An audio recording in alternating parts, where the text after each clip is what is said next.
chân hello tia này gel em lung xịt nó mel hơi tan Ailhim bằng Ailhim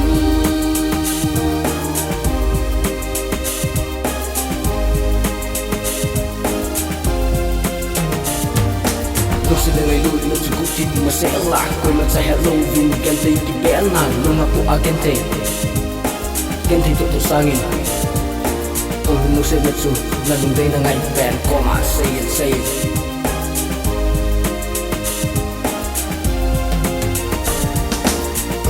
riêng in lung xít na na lung đây có mà lần linh lung gu thêm thu na đây bèn có mà đi đi ngal lung xít na say ngam lo và zat bia gần thấy cả na lút sang in say riêng in lung xít na na lung đây có mà lần linh lung gu thêm thu na đây bèn có mà đi đi ngal lung xít na say ngam lo và zat bia gần thấy cả na lút sang in na mel hoi na chun Ailhim min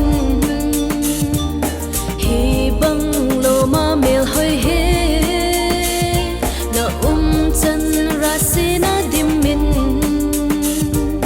ki dia hung peng na hi mo na chin na na abo ang nguyen ano nan nui na again chun Ailhim bang Ailhim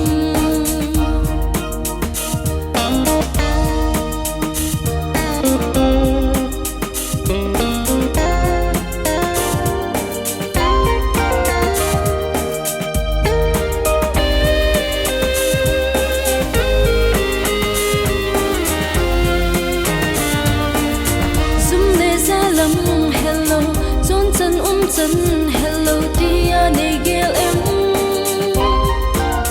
lung xịt nó mel hơi tan Ailhim bằng Ailhim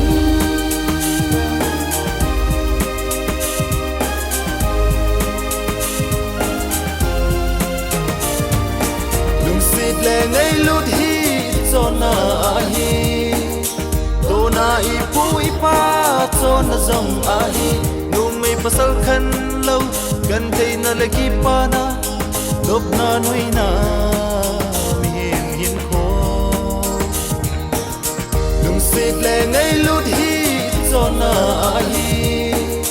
to na i pu i pa cho na zong hi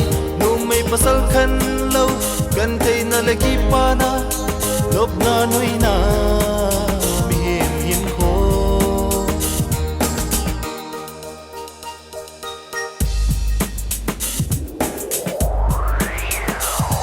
na mel hoi na chun